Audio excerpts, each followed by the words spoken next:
بسم اللہ الرحمن الرحیم۔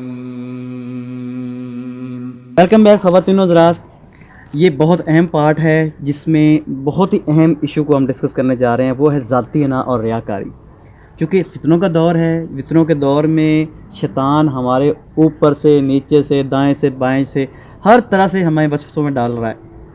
تو ظاہر ہے کہ فتنوں کے دور میں اپنی ایمان کو بچانا اور ان تمام برائیوں سے اپنے آپ کو سیو کرنا اور تقویٰ کا اختیار کرنا، یہ بہت اہم ایشو ہے۔ تو سب سے بڑی بات تو یہ ہے کہ آج کی ہمارے اس ویڈیو میں ہمارے ساتھ ایک اور مہمان شامل ہیں اور ان کا تعارف کروانا بہت ضروری ہے۔ نعمان بھائی جو کہ رضوان بھائی کے بڑے بھائی ہیں، اور ان کا اس پورے سیریل کے اندر بہت اہم کردار رہا ہے بیہائنڈ دا سین۔ یہاں پہ پلیٹ فارم انہوں نے پرووائڈ کیا ہمیں، اور جو لاجسٹک سپورٹ ہے وہ بھی بہت زیادہ کی۔ تو ماشاءاللہ کرنٹ افیئرز کے بارے میں، دین کے بارے میں بھی کافی نالج رکھتے ہیں، تو ہم نے سمجھا کہ آج کے اس ٹاپک میں ہم ان کو بھی شامل کریں۔ السلام علیکم۔ وعلیکم السلام ورحمۃ اللہ وبرکاتہ۔ اعوذ باللہ السمیع العلیم من الشیطان الرجیم من حمزہ ونفخہ ونفثہ، بسم اللہ الرحمن الرحیم۔ رب اشرح لی صدری ویسر لی امری واحلل عقدۃ من لسانی یفقہوا قولی۔ اچھا نعمان بھائی، ہم نے سوالات تو پہلے بھی رکھے تھے۔ ایک سوال جو پہلے میں رضوان بھائی سے کرتا ہوں، پھر اس کی رائے جو نا آپ پہ لیں گے۔ رضوان بھائی سب سے پہلے یہ بتائیں کہ ریاکاری جو ہے اس وقت، اس میں کیا کیا فیزز آ رہے ہیں جو ہمیں اس وقت ہرڈلز آتی ہیں یا رکاوٹیں آتی ہیں، اس میں کس چیز پر آتے ہیں؟ ریاکاری کا جو ایکچوئل جو آپ کو ایکسپلینیشن ہے نا، وہ نعمان بھائی دیں گے۔ میں تھوڑا سا اس کا آپ کو یہ بتا دوں کہ ہم جس جگہ پہ ہم اس وقت کھڑے ہیں نا، جو اس وقت فیس بک پہ آپ دیکھ لیں، ٹویٹر پہ دیکھ لیں، یہ ہر جگہ پہ ایک نا ریاکاری کا ایک نا بازار گرم ہے۔ ہم کھانے پکاتے ہیں، اس کی پکچرز لگ رہی ہیں، ہم نئے کپڑے پہنتے ہیں، اس کی پکچرز لگ رہی ہیں، سیلفیز بن رہی ہیں۔ آپ دیکھیں سیلفیز میں لیتے رہتے لوگ کتنی ڈیتھس بھی ہو رہی ہیں، اکثر ویڈیوز ملتی ہیں، اکثر ایسی چیزیں انفارمیشن ہمیں ملتی رہتی ہے۔ یہ ریاکاری کا ایسا ایک طوفان مچا ہوا ہے اس وقت باہر۔ جو کچھ بھی ہم ایکٹیویٹی کرتے ہیں اس کو ہم پکچر لے کے ہم اس کو پوسٹ کر رہے ہوتے ہیں۔ کوئی پارٹیز ہو رہی ہیں، کوئی گناہ کی محفلیں ہیں، یعنی کہ جس طرح بھی جو بھی کچھ غلط کام ہو رہے ہیں اس کی بھی سیلفیاں لے کے اس کی بھی جو ہے نا پبلسٹی کی جا رہی ہے، گناہ کو پروموٹ کیا جا رہا ہے۔ ہر لحاظ سے یہ فتنہ ہمیں پھیل چکا ہوا ہے، اور اس کے بارے میں ایک سائنٹیفک اصطلاح بھی ہے کہ یہ جو لائکس اور یہ جو سبسکرائب ہونا، لائکس ہونا، یہ لوگوں کا پسند کرنا، یہ چیزوں کو، وہ ایک ہمارے اندر ایک کیمیکل ہوتا ہے، ریلیز ہوتا ہے، کیمیکل ہارمون ہوتا ہے جو کیمیکل، ہاں ڈوپامین جو ہوتا ہے وہ ریلیز ہوتا ہے، اور اس سے ہمیں بڑی خوشی محسوس ہوتی ہے۔ وہ نعمان بھائی اس کو ایکسپلین کریں گے۔ نعمان بھائی ڈوپامین کے بارے میں آپ تھوڑا سا ڈوپامین کے بارے میں ایکسپلین کریں کہ یہ بیسیکلی کیوں ہمارے جو ہے نا اس میں دماغ میں سے نکلتا ہے اور اس کے اثرات ہمارے جسم کے اوپر۔ دوسرا بھی ریاکار کی چونکہ بات کر رہے ہیں، تو سب سے پہلے تو آپ ہمیں نا حدیث کا کوئی ریفرنس بتائیں، اور قرآن اگر ہمیں ریاکاری کے بارے میں بتا رہا ہے تو وہ بھی تھوڑی سی رہنمائی کریں، تاکہ ہمارے لوگوں کو بھی پتہ چلے کہ بیسیکلی ہم کس سٹیج پہ کھڑے ہیں، اور ریاکاری اس وقت ہمارے سسٹم کو کیسے تباہ کر رہی ہے، ہمارے نیچر کو کیسے تباہ کر رہی ہے۔ دیکھیں اللہ تعالیٰ نے قرآن میں کہہ دیا ہے کہ آپ کا ایک کھلا دشمن ہے، ٹھیک ہے نا؟ ہم جانتے ہیں ہمارا وہ کھلا دشمن کیا ہے۔ جب دشمن داری ہوتی ہے آپ کی، تو اس کے پاس پھر اس میں ہتھیار، اور ان ہتھیاروں کے اندر ان کے اینٹی ڈوٹس بھی استعمال کیے جاتے ہیں، ٹھیک ہے نا؟ اب یہ ایک ریاکاری جو ہے نا، اس کو حدیث میں شرک اصغر کہا گیا ہے۔ یہ 1400 سال نہیں، اس سے بھی پہلے سے یہ ایک ویپن ہے ہمارے دشمن کے پاس جو وہ استعمال کر رہا ہے۔ اس کی شکلیں اور اس کی صورتیں بدلتی رہتی ہیں۔ اب ہم نے سمجھنا یہ ہے کہ یہ ہمارے اندر کہہ رہے ہیں کہ حضرت آدم سے ہی اس نے اپنا ہتھیار استعمال کرنا شروع کر دیا، ان کے اولاد سے زمین پہ۔ جی بالکل، یہ کیونکہ شرک کے لیے ہی اللہ تعالیٰ نے یہ جو ہمیں یہ زمین اللہ کی ہے تو قانون بھی اللہ ہی کا چلے گا. تو اس کے اوپر جب آپ کی ایک دشمن نے ادھر قانون اللہ کا نہیں چلنے دینا, انفرادی طور پر بھی آپ کے اوپر اٹیک کرنا ہے اور اجتماعی طور پر بھی اٹیک کرنا ہے, کیونکہ ہم دنیا کے اندر صرف اور صرف اللہ تعالیٰ کی عبادت کے لیے آئے ہیں. عبادت یہ نہیں کہ ہم نماز پڑھتے رہیں, عبادت یہ ہے کہ ہم اللہ کے دین کو یہاں پر نافذ کریں, اللہ کے دین کی اسٹیبلشمنٹ کے لیے کام کریں. تو ایک حق و باطل کی ایک جنگ ہے جو ہزاروں سال سے چلی آ رہی ہے. اس کا آغاز اسی وقت ہو گیا تھا جب شیطان نے اللہ کی عزت العزت کی قسم کھا کر چیلنج کیا تھا کہ میں آدم اور ابن آدم کو میں گمراہ کرتا رہوں گا. ٹھیک ہے, تو یہ معاملات ہمارے تبھی سے شروع ہو چکے ہوئے تھے. اب یہ اس کے پاس ایک ویپن ہے, جس ویپن کو قرآن میں بھی بیان کیا گیا, حدیث میں بھی بیان کیا, اس کو شرک اصغر کہا گیا. نماز جیسی ایک اہم عبادت جس کا ذکر اللہ نے سورہ معون میں کیا, فویل للمصلین, کہ جہنم کی وادی ویل ہے ان نمازیوں کے لیے. ویل کی وادی وہ ہے جس سے جہنم کی 40 وادیاں پناہ مانگتی ہیں. ہم صلاتہم ساہون الذین هم یراؤن, جو نمازیں اپنی مرضی سے پڑھتے ہیں اور جو دکھلاوے کی نمازیں پڑھتے ہیں. تو دکھلاوے کی نمازیں پڑھنے سے گویا کہ اللہ نے یہاں پر یہ بیان کیا کہ نماز جیسا ایک اہم, جو کہ خالصتاً اللہ کی, اس میں انسان سجدہ ریز ہو جاتا ہے, اپنی ذاتی انا کو بظاہر ختم کر دیتا ہے, اپنے ناک کو زمین پہ لگا دیتا ہے, لیکن وہ عبادت بھی انسان کی اس کے کام نہیں آئے گی اگر اس کے اندر دکھلاوا, نمود و نمائش شامل ہوگی. ریاکاری کا مطلب ہے دکھلاوا, کسی بھی عبادت میں دکھلاوا, یعنی کہ جو چیز آپ نے اللہ کے لیے کرنی تھی وہ آپ لوگوں کے لیے کر رہے ہیں, لوگوں کو اللہ کے ساتھ آپ نے شامل کر دیا, تو اللہ کا حق آپ نے چھین کے لوگوں کو دے دیا. صحیح. اس کا جب بھی آپ ریاکاری کرتے ہیں تو آپ کے ذہن میں نا بنیادی اصول یہ یاد رکھیں, کسی بھی عمل کے اندر آ جائیں کہ لوگ کیا کہیں گے, کہ فلاں کیا کہے گا, سمجھ لیں کہ آپ ریاکاری میں مبتلا ہو چکے ہیں. کہ اب آپ کو اللہ کی فکر نہیں رہی, اب آپ کو لوگوں کی فکر رہ گئی ہے. آج کل کے جنازوں میں آپ دیکھتے ہیں کہ لوگ, آپ کو کال آتی ہے کہ اتنے بجے نماز جنازہ, اور اکثریت لوگوں کی میں نے دیکھا ہے وہ اس فکر میں ہوتی ہیں کہ فلاں کیا کہے گا کہ میں پہنچا کیوں نہیں ہوں, جس جنازے میں جانا ہے وہ کیا کہے گا کہ میں نہیں پہنچا.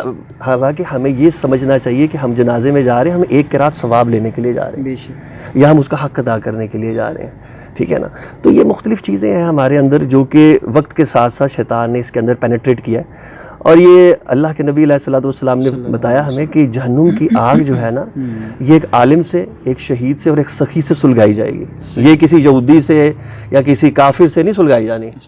ٹھیک ہے, یہ وہ منافقین ہوں گے, اور منافقین بھی کون سے, جنہوں نے اپنی جانیں دے دی ہوں گی بظاہر اللہ کے راستے میں, لیکن وہی والی چیز آ گئی کہ لوگ ان کو بہادر کہیں گے, لوگ اس عالم کو کہیں گے دیکھ اس کے پاس کتنا علم ہے, کتنی فصاحت و بلاغت ہے.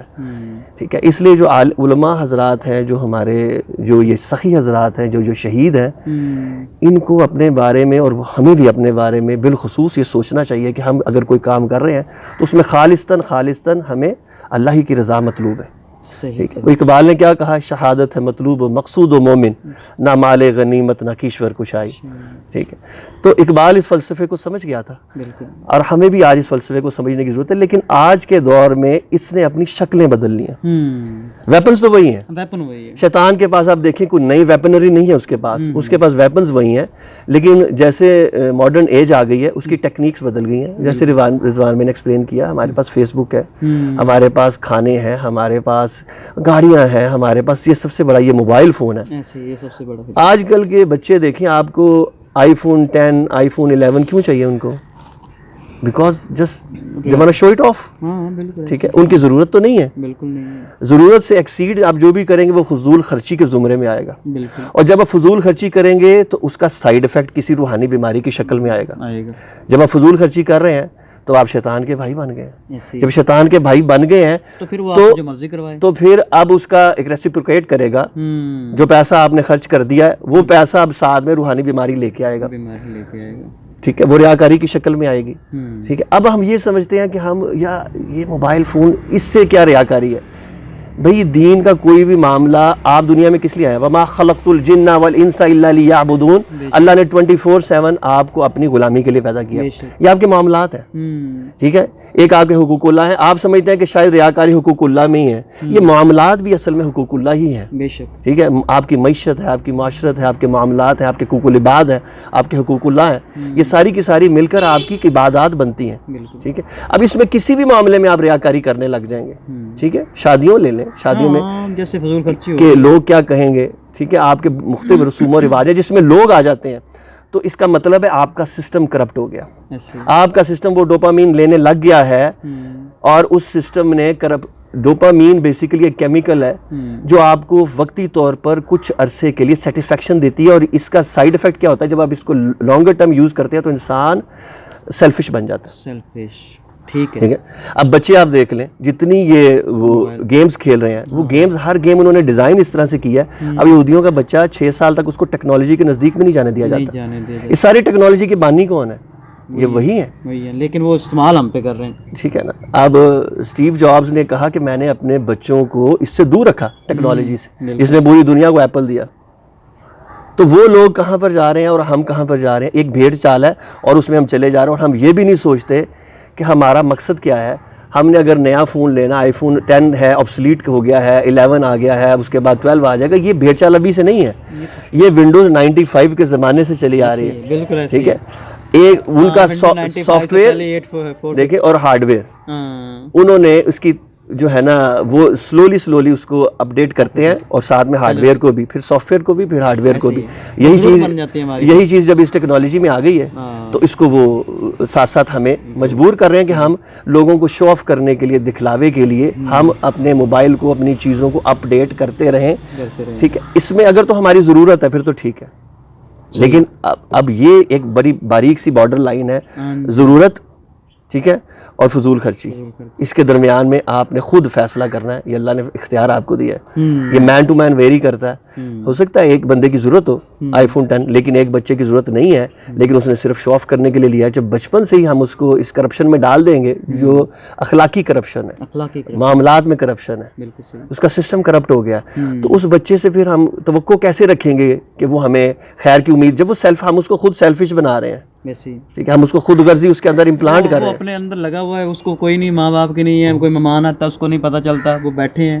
ہم ہر گھر کی کہانی ایسی ہے نا کہ وہ بچے کو صرف ہم نے اس پہ لگا دیا ہے. اب بچے کی کوشش ہوتی ہے کہ مجھے ٹائم ملے اور میں کسی نہ کسی طریقے سے, پیرنٹس مہمان آ گئے نا, اس کو موقع مل گیا, پیرنٹس انگیج ہو گئے, چلو جی اپنا فائدہ اٹھا لو.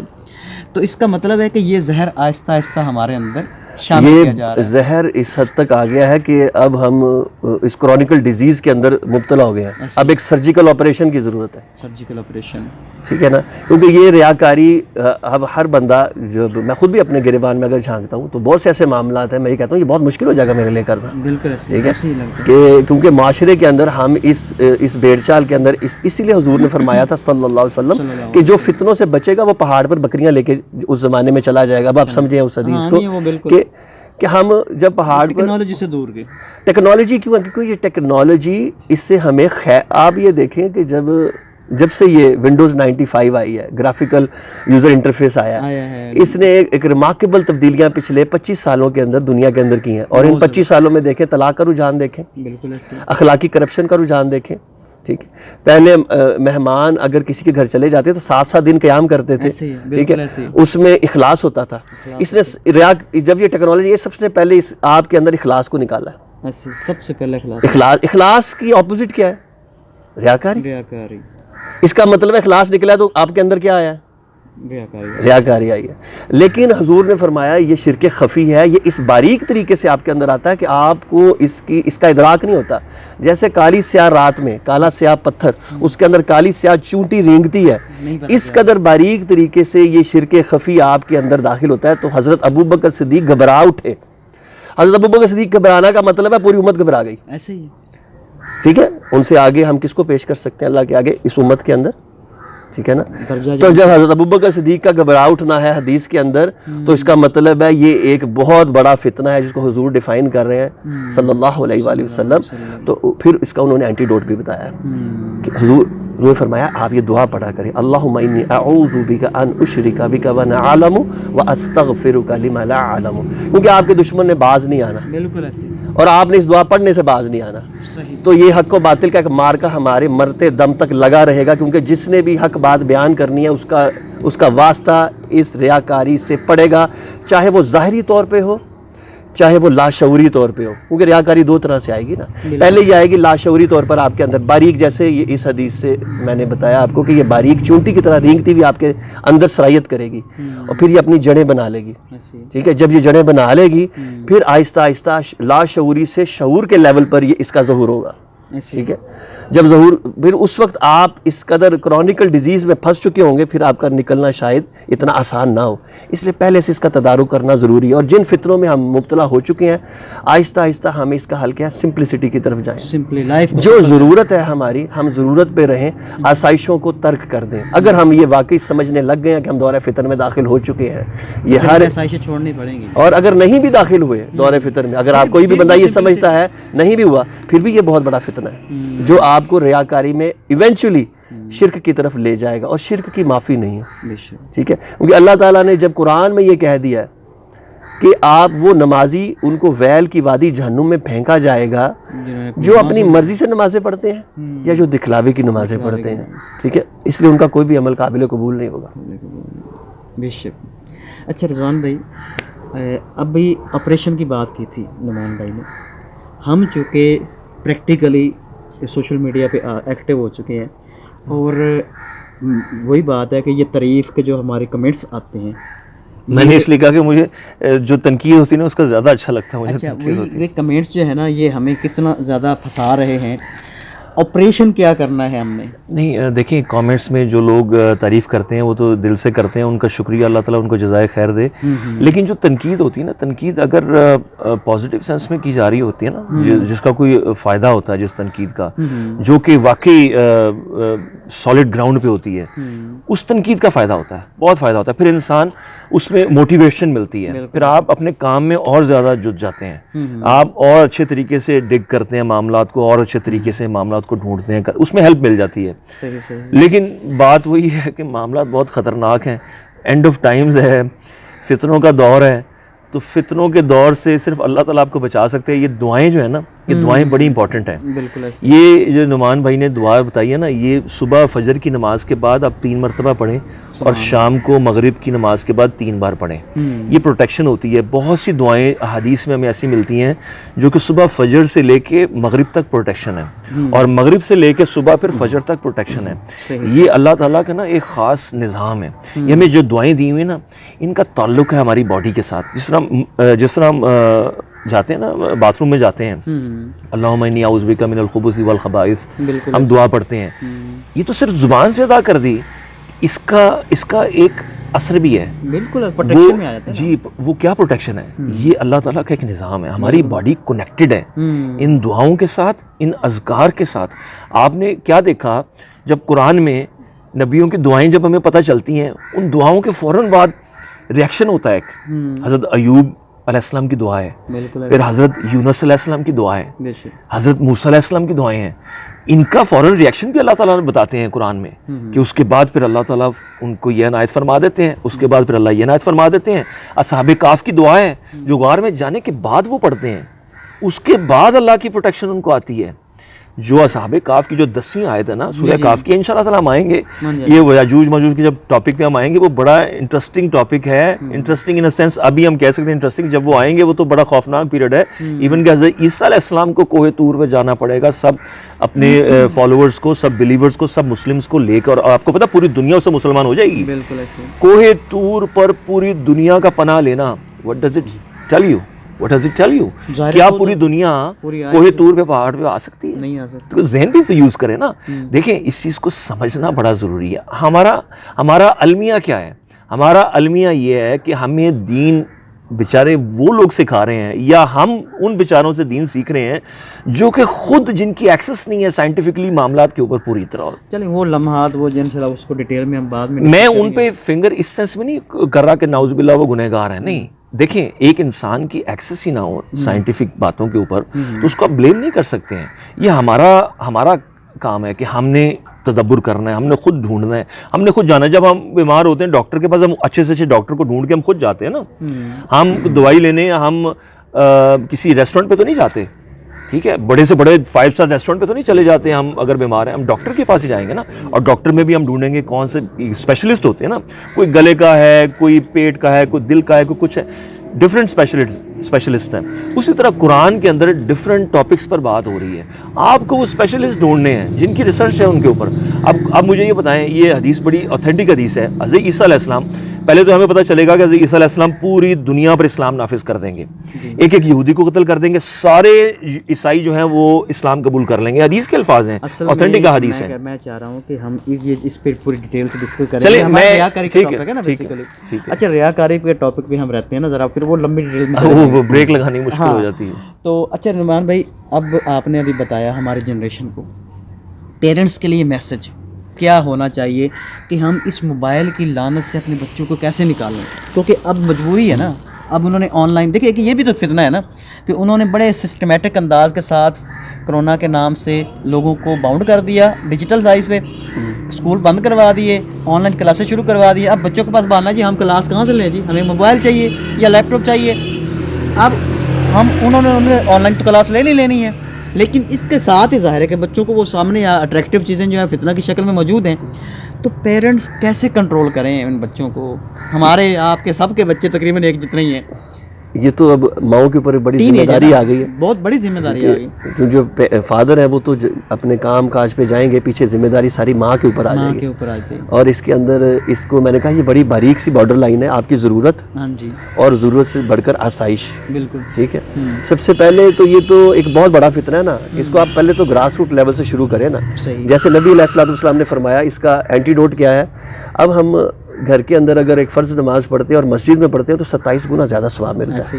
اب وائس ورثہ کر لیں, جب سنتیں ہم مسجد میں پڑھتے ہیں اور جب گھر میں پڑھتے ہیں تو 27 گنا زیادہ ثواب ملتا ہے. تو یہ وائس ورثہ ہے. اس لیے اللہ تعالیٰ چاہ رہے ہیں اب جو نماز ہے مسجدوں کو بھی, گھروں کو بھی آباد رکھو, گھروں کو بھی آباد رکھیں اور مسجدوں کو بھی آباد رکھیں, کہ گھروں کو قبرستان مت بناؤ. گھروں کے اندر جب آپ سنتوں کا قیام کریں گے, اپنے بچوں کو نماز بچے دیکھیں گے, آپ کی وائف دیکھے گی, اور گھر کے اندر ایک اللہ کی رحمت اور برکتوں کا نزول ہوگا. اور اس سے سب سے بڑھ کر کہ آپ خود ریاکاری کے فتنے سے بچیں گے. اب مسجد میں اگر آپ فرض نماز پڑھ رہے ہیں تو آپ کو کون دیکھے گا؟ سارے نمازی پڑھ رہے ہیں فرض نماز, کوئی نہیں دیکھ رہا آپ سجدہ لمبا کر رہے ہیں کہ کم کر رہے ہیں. ہر کوئی اپنی نماز میں شامل ہو گیا, ہر کوئی اپنی نماز میں, اور کسی کو نہیں پتا آپ نے کتنی سنتیں پڑھی ہیں. لوگ آپ کو بڑے نیک وکار کہیں, ٹھیک ہے, تو آپ گھر آ کر اللہ کو دکھانے کے لیے جب سنتیں پڑھیں گے تو وہ آپ کا تدارک اللہ تعالیٰ نے نماز کے اندر سب سے پہلے اس کا حضور کی سنت کے ذریعے صلی اللہ علیہ وسلم, گھر بھی آباد ہو گیا اور مسجد بھی آباد ہو گیا. جب آپ گراس روٹ لیول سے اس بیماری کا علاج کریں گے, کرنا شروع کریں گے. پھر اس طرح سے سخی ہیں, سخی کے بارے میں قرآن نے کہا کہ وہ جو اوپنلی بھی خرچ کرتے ہیں اور جو چھپ کر بھی خرچ کرتے ہیں. اور چھپ کر حدیث میں اس طرح سے آ گیا کہ رائٹ سے دیتے ہیں اور لیفٹ کو پتہ نہیں چلتا. یعنی کہ آپ نے اگر کسی کو اوپنلی خرچ کر بھی دیا, لوگوں کو پتہ چل گیا, تو آپ کی نیت یہ ہے کہ لوگ موٹیویٹ ہوں, لوگوں کو پتہ چلے کہ کوئی ادھر ہے جو لوگوں کی داد رسی کرتا ہے, دیکھ کے ہو سکتا ہے دوسرے کو بھی شوق پڑے, یار یہ دیکھ میرا یہ کر رہا ہے, اور کسی کو پتہ چلے کہ یار ادھر کوئی بندہ ہے جو لوگوں کی ہیلپ کرتا ہے, تو کوئی ضرورت مند آپ تک پہنچ سکے. لیکن آپ نے اس کا اینٹی ڈوٹ لازم کرنا ہے. آپ نے اگر کسی کو اوپنلی کرنا ہے تو شیطان کے لیے در کو بند کرنا ہے. آپ نے اس کو پرائیویٹلی اس طرح سے دینا اللہ کے راستے میں کہ صرف آپ کو اور اللہ کے درمیان یہ معاملہ رہ جائے. چند معاملات آپ کے ایسے ہونے چاہیے, چند معاملات آپ کے اوپنلی ہونے چاہیے, تو یہ ایک راستہ بند ہو جائے گا. ٹھیک ہے. اسی طرح سے نماز کے اندر بھی جب آپ سنتیں گھر کے اندر اور تہجد کا قیام کریں گے, اس طرح سے قرآن پڑھنے کا قیام کریں گے گھر کے اندر, یہ گراس روٹ لیول پہ آپ نے اپنے اندر تبدیلی پیدا کرنی ہے. ٹھیک ہے. اس کے بعد یہ تبدیلی آہستہ آہستہ یا نیکی سے نیکی نکلے گی. ٹھیک ہے. ایک نیکی جب آپ کی قبول ہوگی, اس سے اگلی نیکی نکلے گی, تو پھر اللہ تعالیٰ ایک آپ قدم چلیں گے تو اللہ تعالیٰ 10 قدم آپ کی طرف چلیں گے. آپ جب چل کر جائیں گے اللہ تعالیٰ دوڑ کر آئیں گے. ٹھیک ہے. تو یہ حضور خوبصورت حدیث ہے ماشاءاللہ. جی بالکل. تو اس میں ہم نے رہنمائی لینی ہے نبی علیہ الصلوۃ والسلام سے ان فتنوں کے دور میں. ہمیں we have to go back to the source, بالکل قرآن اینڈ سنہ. ٹھیک ہے. جب ہم سنت کو اپنا لیں گے تو یہ جتنے فتنے ہیں سنت ان کا تدارک کرے گی. ہم اس لیے سنت کو چھوڑ دیتے ہیں کہ یار یہ تو سنت ہے, چلو چھوڑ دو, خیر ہے. صحابہ اس لیے سنت کو اپنا لیتے تھے کہ یہ تو سنت ہے, میں اس کو لازم اپناؤں. ٹھیک ہے.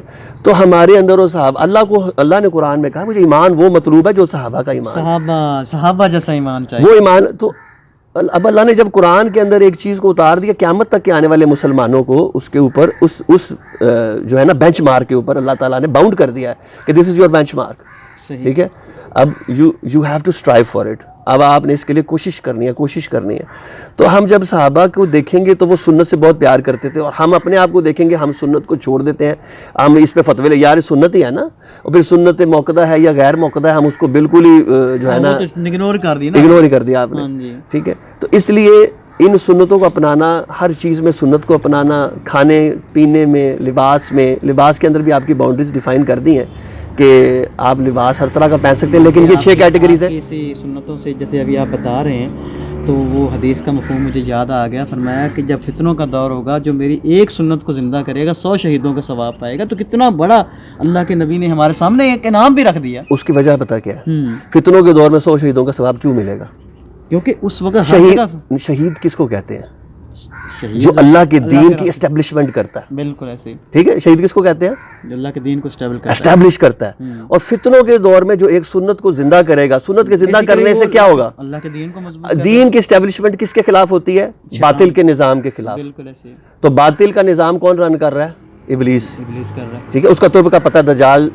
ٹھیک ہے, ابھی ہم اگر دور فتن کو لے لیں تو اس میں اس کا مطلب ہے یہ کی حدیث آپ نے بتا دی ہے, کی ورڈ ہے یہ, بالکل ایسے کہ 100 شہیدوں کا ایک بندہ 100 کے برابر ہو جائے گا, کیونکہ سنتوں کو بالکل ذبح کر دیا جائے گا اور سنتوں کو چھوڑ دیا جائے گا, اور لوگ بالکل اس فتنوں میں آ کر سنت سے محبت چھوڑ دیں گے. سنت سے محبت جب ختم ہو گئی, رسول اللہ سے محبت ختم ہو گئی صلی اللہ علیہ وسلم. ٹھیک ہے, تو روح جو ہے نا اسلام کی وہ نکال لی گئی ہے, سلب کر لی گئی. ہر عبادت کی ایک روح ہوتی ہے. بالکل ایسے. ٹھیک ہے, وہ روح پہلے اندر آتی ہے, پھر اس عبادت کا نور آپ کے اندر داخل ہوتا ہے. تو روحانیت اور نورانیت یہ آپس میں کنیکٹڈ ہے. ٹھیک ہے, تو جب آپ سنتوں کو دوبارہ, پھر وہی بات میں کروں گا, گراس روٹ لیول پہ دوبارہ سے جانے کی ضرورت ہے. اب دیکھیں جیسے ہماری اپنی لائف ہے, یہ 20 سالوں میں کتنی تبدیلی آئی ہے. پہلے فجر کے وقت ایک روٹین تھی نا, فجر کے وقت سارے اٹھتے تھے, نماز پڑھنے کے بعد قرآن گھر میں پڑھنا شروع کر دیتے تھے. آج ہماری لائف سٹائل ہی چینج ہو گیا ہے, ہمارے سونے کا سٹائل ہی چینج ہو گیا ہے. ہم جب 2 بجے سوئیں گے تو ظاہر ہے کہ پھر ہمارے چانسز بہت کم رہ جاتے ہیں فجر کے بھی. اور قرآن, اور بچے جو ہے صبح اٹھتے نہیں ہیں. صبح کے وقت اللہ کو کتنا پسند ہے قرآن پاک, وہ تو اللہ تعالیٰ نے قرآن پاک میں بیان کر دیا سورۃ المزمل میں. تو اس کا مطلب ہے کہ اس وقت یہ ریاکاری اور یہ تمام جو ہے, بیسیکلی وہی بات ہے کہ برائیوں سے بچنے کے لیے ہمارے پاس ایک ہی چیز ہے, وہ اللہ اور اللہ کے رسول کی سنتوں کو مضبوطی سے پکڑنا, اور پھر اپنے اعمال کو اخلاص میں لے کر آنا. تب جا کے میں انشاءاللہ تعالیٰ ان تمام برائیوں سے بچ سکتے ہیں. میرا خیال اب میں ادھر ایک بات ایڈ آن کر دوں. آپ نے چونکہ سونے اور جاگنے کی بات کی ہے, تو ایک حدیث میں پڑھ رہا تھا, اس میں ممنوع اوقات بتایا نبی علیہ الصلوۃ والسلام نے, کہ عصر سے لے کر مغرب تک, اور مغرب سے لے کر عشاء تک, اور فجر سے لے کر اشراق تک, ان اوقات 3 اوقات میں آپ نے قطعاً نہیں سونا. اگر آپ سوئیں گے تو یہ آپ کے اندر فتنہ کو لے کے آئیں گی یہ چیزیں. بالکل, یا آپ سستی میں چلے جائیں گے, یا بدن کی کمزوری میں چلے جائیں گے, یا آپ دماغ کے جو ہے نا جنون, انٹیلیجنس کے سیلز ڈیولپ ہونے بند ہو جائیں گے. ٹھیک ہے, اس لیے آپ نے سونے اور جاگنے کے جو اوقات کم از کم وہ رکھیں کہ ان 3 اوقات میں جو ممنوع کر دیے ہیں نا, ٹھیک ہے, اس میں اب نہ سوئیں. اللہ کے رسول نے منع کر دیا, اس کا مطلب وہ ہمارے اوپر لاگو ہو گئی. لاگو اس کیونکہ ایک اور حدیث ہے کہ جو چیزوں, ایک ہے ڈونٹس, ایک ہے ڈوز. کچھ کاموں کے کرنے کا حکم ہے, کچھ کاموں سے منع کر دیا گیا, لیکن جن سے منع کر دیا ان سے تو 100% آپ کے اوپر منع ہو جانا لازم ہے. لیکن جو کرنے والے کام ہیں وہ آپ کی استطاعت کے مطابق اللہ نے فیصلہ کرنا ہے. ٹھیک ہے, اب جو ٹائم بڑا سوٹیبل ہے آپ کے سونے کے لیے, وہ تو عشاء سے لے کر تہجد تک, آخری پہر تک, جب اللہ تعالیٰ کا نزول آسمان دنیا پر ہوتا ہے, اللہ کی رحمت آسمان دنیا پر نزول ہوتی ہے, وہ ٹائم, اس وقت اگر آپ اٹھ جاتے ہیں تو سائنس بھی آج ہمارے اس میں کہتی ہے کہ رات 10 بجے سے لے کر 2 بجے تک یہ ہمارے ادھر گلینڈز ہوتے ہیں. یہ بایولوجیکل کلاک لگایا ہوا اللہ نے, جو کہ آپ کے اندر کچھ ایسے ہارمونز کو ریلیز کرتے ہیں جو کہ آپ کی ہیلتھ کے ساتھ جن کا ڈائریکٹلی کنیکشن ہے. تو ان کو اگر ہم اویل نہیں کر پا رہے تو کم از کم ہم ان اوقات میں تو نہ سوئیں جس میں حضور نے منع کر دیا, تاکہ فائدہ نہیں لے رہے تو کم از کم نقصان تو نہ لیں. کیونکہ آج ہم جن فتنوں کے دور میں جس طرح سے ہمارے اندر یہ موبائل فونز, ہمارے سونے جاگنے کی روٹینز, اور ہمارے جابز, اور اس طرح کے 24/7 ہم لوگ اس وقت کام کر رہے ہیں اپنی معاشرت کے اندر, کیونکہ اس میں سے برکت اٹھا لی گئی ہے. اب خاندان کا ہر فرد ہی کام کر رہا ہے, اور ہر فرد پھر بھی جو ہے نا, پہلے آج آپ کو یاد ہوگا, آپ کو یاد ہوگا آج سے 30 35 40 سال پہلے اگر ہم تھوڑا سا اپنے دماغوں پر زور دیں, تھوڑی سی اگر میموریز کو ہم, تو خاندان کا ایک بڑا شخص کماتا تھا اور سارے لوگ اس میں, ایک جوائنٹ فیملی سسٹم تھا جس کے اندر مہمان بھی اس میں آتے تھے, اکٹھے ہوتے تھے, اور اس کے اندر اخلاص بھی تھا. اس کے اندر آپ کی جو یہ روحانی بیماریاں ہیں نا, یہ نہیں آئی تھیں. ان بیماریوں نے آپ کے اوپر اس قدر پینیٹریٹ آپ کے اندر کر گئی ہیں جیسے جیسے آپ کے وسائل بھی بڑے ہیں. اس کا مطلب ہے جو وسائل آپ کے بڑے ہیں اس کے پیچھے جو روحانیت ہے وہ کار فرما نہیں ہے. ٹھیک ہے, آپ نے جو ٹیکنالوجی کا استعمال کیا ہے, آپ نے ان چیزوں کا جو استعمال کیا, نو ڈاؤٹ اس میں فائدے بھی ہیں, لیکن فائدوں سے زیادہ اس میں نقصانات ہمیں ملے ہیں. ٹھیک ہے, برکتیں اٹھ گئی ہیں. تو جس طرح سے اللہ نے قرآن میں کہا کہ یہ جو ہے نا, جس سیٹنز ہینڈی ورک, یہ جو المیس والخمر, ٹھیک ہے, جو خمر ہے اس کے اندر آپ کے لیے کچھ فائدے بھی ہیں لیکن نقصانات فائدوں سے زیادہ ہیں، تو ہم اس لیے اللہ نے اس کو حرام قرار دے دیا۔ صحیح میرا خیال ہے اس پہ ناظرین، چونکہ یہ ٹاپکس ایسے ہیں ان پہ مزید ڈیٹیل سے ہم نیکسٹ ویڈیو میں ڈسکس کریں گے، اور آپ کو انشاءاللہ تعالیٰ ان تمام فتنوں کا بھی ڈسکس کریں گے آنے والی ویڈیوز کے اندر، کیونکہ یہ اس وقت کی ضرورت ہے قوم کی اصلاح کرنی، اپنی بھی اصلاح کرنی، کیونکہ یہ ہر گھر کی جو ہے نا موضوع ہیں جو ہم ڈسکس کرنے جا رہے ہیں، لیکن ان پہ غور و فکر کرنا ہے کہ ہم نے کس طریقہ سے ان فتنوں سے اپنی قوم کو، اپنے بچوں کو، اپنے گھر والوں کو بچانا ہے۔ ہر ایک نے پرسنلی اپنا اپنا کردار ادا کرنا ہے۔ ہماری مائیں بہنیں جو اس وقت ہماری ویڈیوز دیکھ رہی ہیں، ان کے اوپر ذمہ داری زیادہ آتی ہے کہ وہ اپنے بچوں کو آنے والے ان فتنوں سے بچائیں اور ان کو گائیڈ لائن دیں۔ ظاہر ہے کہ موبائل اگر ضرورت ہے تو صرف ضرورت تک رکھیں، اس سے آگے جو ہے ان کو ڈائریکٹ کریں کہ یہ چیز آپ کے لیے کتنی نقصان دہ ہے۔ اللہ تعالیٰ ہمیں صراط مستقیم پہ چلائے، اور اس فتنوں کے دور میں اللہ تعالیٰ حضور صلی اللہ علیہ وسلم کی شریعت پر عمل کرنے کی توفیق عطا فرمائے، آپ کی سنتوں کو زندہ کرنے کی توفیق عطا فرمائے۔ نیکسٹ ویڈیو میں انشاءاللہ پھر ملاقات ہوگی۔ السلام علیکم ورحمۃ اللہ وبرکاتہ۔